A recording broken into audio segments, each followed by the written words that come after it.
Lung cancer का नाम सुनते ही आपके मन में ये चीज आती होगी कि ये उन्हीं लोगों को होता होगा जो ज्यादा सिगरेट पीते होंगे, राइट?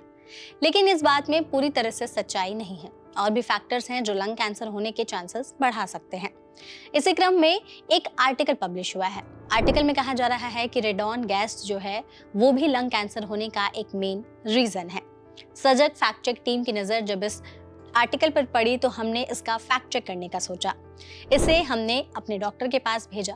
डॉक्टर की तरफ से हमें जानकारी साझा की गई। उन्होंने बताया कि इस आर्टिकल में कितनी सच्चाई है, कितनी नहीं है। आपको पहले बताते हैं कि आखिर आर्टिकल में कहा क्या गया है। स्टडी बताते हैं कि फेफड़ों का कैंसर अब केवल धूम्रपान करने वाले लोगों की बीमारी नहीं रही है। स्टडी में पाया गया है कि धूम्रपान न करने वाले में भी फेफड़ों के कैंसर का खतरा तेजी से बढ़ रहा है, जिसका मुख्य कारण रेडॉन गैस बताया जा रहा है। रेडॉन गैस जमीन के नीचे रेडियोधर्मी पदार्थों के टूटने से बनता है। ये गैस रंगहीन और गंधहीन होता है और घर की दीवारों में दरारों से होते हुए घर के अंदर आ जाता है। ये गैस घर की हवा में मिलकर फेफड़ों तक पहुंच सकता है और खतरनाक हो सकता है। इस गैस का पता लगाना मुश्किल है। विशेष जांच कराने पर ही इसका पता चल सकता है। स्टडी के अनुसार करीब 15 से 20% फेफड़ों के कैंसर के नए मामले उन लोगों में पाए जा रहे हैं जिन्होंने कभी भी धूम्रपान नहीं किया है।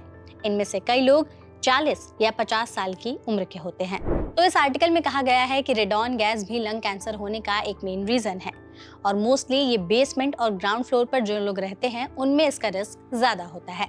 इस आर्टिकल में जो दावा किया जा रहा है इसकी सच्चाई जानने के लिए हमने डॉक्टर से बातचीत की।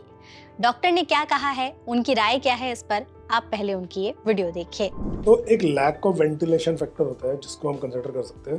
तो इसके जिसको हम ऑक्यूपेशनल एक्सपोजर बोलते हैं, यानी जो वर्क प्लेसेस खासकर बेसमेंट एरिया में होते हैं उनमें एक और लंग कैंसर का इंपॉर्टेंट कॉज होता है, इसको हम रेडॉन गैस बोलते हैं। तो रेडॉन गैस क्या होती है, जो हम नॉर्मल जो पत्थर होता है, पत्थर में नॉर्मल चीज़ों के अलावा रेडियो एक्टिव एलिमेंट्स होते हैं बहुत माइन्यूट मात्रा में। तो जैसे मान लो हम सड़क से कोई पत्थर उठाते हैं तो उसमें थोड़ा सा minute amount of radio active uranium या थोरियम या रेडियो एक्टिव अमाउंट हो सकता है। और जब ये मटेरियल डिग्रेड होता है तो वो एक गैस बनाता है, इसको रेडॉन गैस बोलते हैं। तो ये radon gas radio active gas होती है और वो हवा से भारी होती है, इसलिए घरों के नीचे वाले एरिया में सेटल डाउन कर जाती है। तो बेसमेंट्स के अंदर या लोअर ग्राउंड फ्लोर में ये नॉर्मली ये गैस सेटल हो जाती है, खासकर जिन एरियाज में ग्रेनाइट पत्थर का लोकेशन ज़्यादा होती है। और जब हम इस गैस को इनहेल करते हैं तो रेडियो एक्टिविटी से लंग को डैमेज करती है। इनफैक्ट टोबैको और पोल्यूशन के अलावा most common cause of lung cancer world wide radon gas है। तो वेरी वेरी इंपॉर्टेंट कि जो ग्राउंड फ्लोर और बेसमेंट की खासकर वर्क प्लेसेस है उनमें वेंटिलेशन अच्छा होना चाहिए ताकि गैस का सर्कुलेशन हो जाए और ये उस जगह पे इकट्ठे ना हो जो लॉन्ग टर्म एक्सपोजर से लंग कैंसर का रिस्क बढ़ा सकती है। रेडॉन गैस मॉनिटरिंग भी होती है, बाहर की कंट्रीज में कंपल्सरी मानी जाती है। यदि कोई भी बेसमेंट में वर्क प्लेस है तो उसका रेडॉन गैस मॉनिटरिंग होनी चाहिए कि उसमें रेडॉन गैस इकट्ठी तो नहीं हो रही है। इंडिया में इतना कॉमन नहीं है, पर कोई भी लोअर लेवल पे सेट ऑफिस बिल्डिंग्स में हमेशा एयर सर्कुलेशन अच्छा होना चाहिए ताकि इन चीजों से एक्सपोजर ना हो। तो देखिए, डॉक्टर ने भी इस दावे को सच माना है। उन्होंने कहा है कि हाँ, रेडॉन गैस से फेफड़ों के कैंसर होने का रिस्क काफी ज्यादा है। साथ ही उन्होंने ये भी ऐड ऑन किया कि जिन लोगों के घर बेसमेंट या ग्राउंड फ्लोर पे होते हैं, इवन ऑफिसेज भी, उन्हें भी इसका रिस्क ज्यादा होता है। लेकिन उन्होंने इस चीज का एक उपाय भी बताया है। उन्होंने ये कहा है कि जब भी आप घर या ऑफिस बनवाते हैं तो बेसमेंट और ग्राउंड फ्लोर में रेडॉन गैस को चेक करने के लिए एक तरह का मेजरमेंट किया जाता है, जिससे ये पता चल सकता है कि वहां पर वो गैस मौजूद है या नहीं है, जिससे इसके खतरे को कम किया जा सकता है।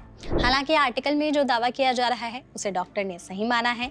उन्होंने कहा है कि हाँ, रेडॉन गैस भी लंग कैंसर होने का एक मेन रीजन हो सकता है और आज के समय पर ये मामले बढ़ भी रहे हैं। तो आई होप इस वीडियो के जरिए हमने आप तक सही जानकारी पहुंचाई है। ऐसे ही और भी फैक्ट चेक रिलेटेड वीडियोस के लिए हमारे चैनल को सब्सक्राइब करना ना भूलें।